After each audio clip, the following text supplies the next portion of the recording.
Good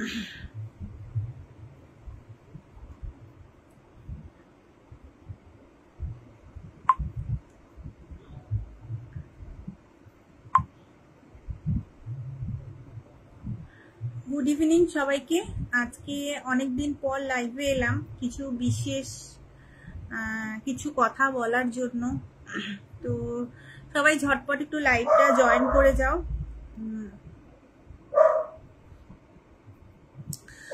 আজ অনেক দিন পর লাইভে এলাম একটা বিশেষ কিছু কথা শেয়ার করার জন্য।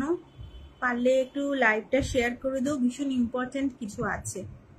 তো সেটা হচ্ছে যে আমরা কম বেশি এখানে ফেসবুকে বেশিরভাগ আমরা ফাউন্ডাররাই সবাই আছি, বাইরের লোক সেরকম ভাবে আমার ফেসবুকে খুব কমই আছে। তো কিছু গুরুত্বপূর্ণ কথা আমি বলছি আমাদের অনপ্যাসিভ কোম্পানির সাথে রিলেটেড সেগুলো। তো আমি চাইবো যে সবার উপকারে এবং সবাই যেন এটা কাজে লাগে, সেজন্য এই লাইভটা বেশি বেশি শেয়ার করতে, রিলেটেড বাংলাদেশ নিয়ে।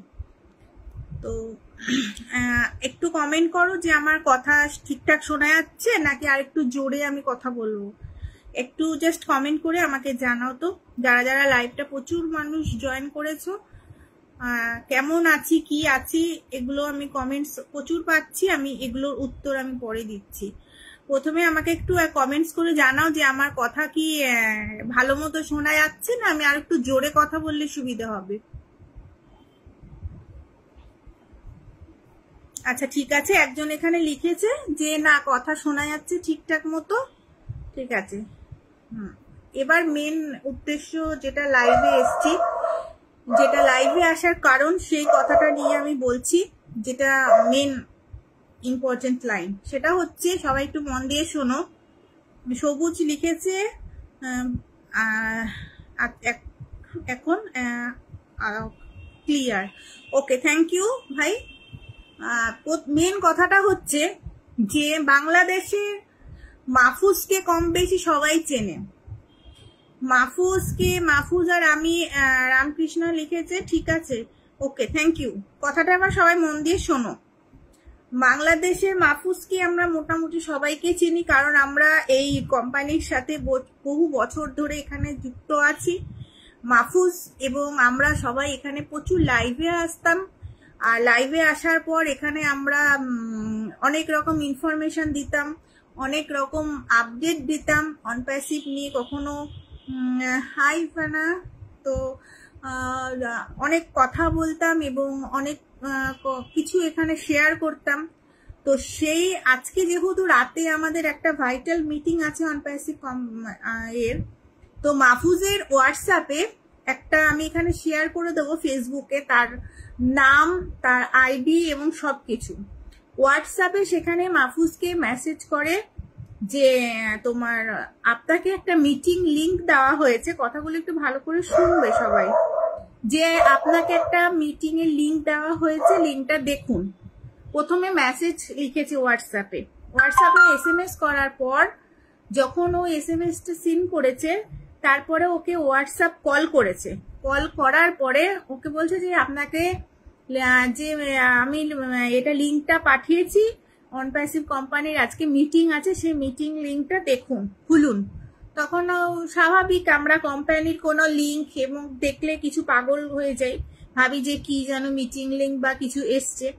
তখন ও বুঝতে পারে না, ও মিটিং এর লিংকটা ক্লিক করে। মিটিং এর লিংকটা ক্লিক করার পর তো যে লোকটি ওকে, এটা ছিল দুবাই থেকে মনে হয়, বা ওরকম জায়গা একটা কিছু জায়গা থেকে এই কলটা মাহফুজকে করা হয়। তো কলটা করার পর ওকে বলে যে আমি কলে আছি, আপনার হোয়াটসঅ্যাপ কলে, আপনাকে যে আমি মিটিং লিংকটা অনপ্যাসিভের পাঠিয়েছি, আর ঠিক তেমনি মিটিং লিংকটা ওর মাহফুজের হোয়াটসঅ্যাপে সেরকম ভাবে আসে। বলছে যে আমি আপনার কলে আছি, আপনি মিটিং লিংকটা খুলুন। তখন মাহফুজ বলল যে ঠিক আছে আমি খুলে দেখছি মিটিং লিংকটা কি। মিটিং লিংকটা খোলার পর বলছে যে খুলেছেন, বলছে হ্যাঁ খুলেছি।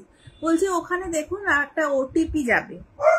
তখন মাহফুজ বুঝতে পেরেছে যখন মিটিং লিংকের ওটিপি বলেছে, কারণ আমাদের কিন্তু কোনো রকম মিটিং লিংকে এবং মিটিং এ কোনো সময় কিন্তু ওটিপি আসে না। তো তখন যখন ওকে কলে বলে যে ওটিপি গেছে, তখন ও বুঝতে পারে যে এটা কোনো বড় ধরনের স্ক্যাম বা একটা ফ্রড কিছু এরকম ধরনের হবে।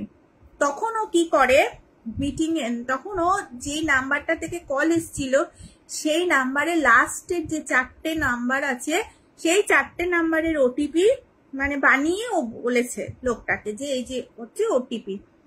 তখন সেই লোকটা বুঝতে পারে যে ও এটা মিথ্যে কথা বলেছে, ওটিপিটা এটা নয়। তখন ওরা বলেছে যে না আবার দেখুন এই ওটিপিটা নয়। তখন ও বলছে না না এটাই ওটিপি আছে। বলছে না আপনি ভালো করে দেখুন, আবার বলুন ওটিপিটা। তো এরকম বলার পরে অনেকক্ষণ ওনার সাথে কথাবার্তা হওয়ার পরে মাহফুজ বুঝতে পারলো যে এটা একটা মানে ফ্রড কল ছিল, এবং ওটিপিটা যদি ও বলতো সেখানে ভীষণ বড় কিন্তু একটা ক্ষতি হয়ে যেত। আমি ফেসবুকে আমার লাইভটা শেষ হয়ে গেলে সেই নাম্বারটা এবং যে কল করেছে মাহফুজকে সমস্ত তার চ্যাট এবং তার কল ছবি মাহফুজ আমাকে বলেছে বলতে, কারণ মাহফুজ যেখানে এখন চাকরি করে সেখানে চাকরির থেকে মাহফুজকে অনপ্যাসিভ কোম্পানি নিয়ে লাইভে আসা বা কোনো রকম পোস্ট করা, বাংলাদেশের যে অফিস আছে ওর ওখান থেকে একদম বারণ করে দিয়েছে বলে ও লাইভ করতে পারবে না। নইলে ও আমার সঙ্গে আসবে বলছিল লাইভে জয়েন হয়ে, এটা বলার জন্য। যেহেতু ওর কাছ থেকে ঢাকা থেকে বারণ করে দিয়েছে যে কোম্পানিতে থাকতে, অন্য কোম্পানি কোনো কিছু করতে না, তার জন্য ও আমাকে পারমিশন দিয়েছে এটা বলার জন্য। এবং বাংলাদেশে প্রচুর ফাউন্ডাররা থাকে, এটা শুধু বাংলাদেশ বলে নয় সব জায়গাতেই এটা হতে পারে। তা আমাকে বললো বিকেলবেলাতে ফোন করে যে রূপা তুমি একটু বলে দাও, কারণ বাংলাদেশে প্রচুর ফাউন্ডার আছে, এটা সবার সাথে এই ক্ষতিটা হতে পারে। তো সেজন্যই আমি তোমাদের এটা সতর্কতা করার জন্য আজকে আমি বিশেষভাবে লাইভটাতে এসেছি, এটা বলার জন্য, কারণ আমরা কোনো কারোর ক্ষতি চাই না, তাই না? আজকে মাহফুজ চালাক বা একটা কোম্পানিতে বড় সেক্টরে চাকরি করে বলে ও চট করে বুঝতে পেরেছে বা কিছু, কিন্তু অন্যজনের সাথে যদি এটা হয় তাহলে সে কিন্তু বুঝতে পারবে না, ফট করে ওটিপি দিয়ে দেবে। এবং আমরা জানি যে অনপ্যাসিভের কথা শুনলে আমরা পাগল হয়ে যাই। তো সেজন্য কি হবে, ভাববো যে এই কোম্পানি থেকে কেউ ফোন করেছে বা দুবাই থেকে ফোন এসেছে, আজকে ভাইটাল মিটিং আছে, ঠিক আছে ওটিপি দিয়ে দিই, আমি হয়তো অ্যাশারের সাথে কথা বলতে পারবো। প্লিজ এমনটা করো না। সেজন্যই তোমাদের কাছে সবাইকে রিকোয়েস্ট করছি একটু লাইভটা প্রচুর শেয়ার করে দাও। কারণ দেখো সবাই যে আমরা ফাউন্ডার, এখানে আমাদের ইঞ্জিনিয়ারও আছে, আবার যে বাজারে মাছ বিক্রি করে সেও আছে, রিক্সাওয়ালাও আছে, ডক্টরও আছে, পুলিশও আছে, অনেক রকম মানুষ আছে। তো সেই জন্য সবাই তো সবটা বোঝে না, সেই জন্য প্লিজ একটু লাইভটা সবার স্বার্থের জন্য একটু শেয়ার করে দিও। আর যারা তোমাদের ঘনিষ্ঠ ফাউন্ডার আছে এবং যে কোনো মানুষ আছে তাদের সাথে কথাটা একটু শেয়ার করে দিও, খুব ভালো হবে, তাতে উপকার হবে মানুষের। নইলে এত খেটে খুঁটে যেটুকু ব্যাংকে টাকা আছে বা যা আছে সব কিন্তু চোট হয়ে যাবে, কারণ কোন হ্যাকার কি করছে, কে কি করছে আমরা কেউ জানি না।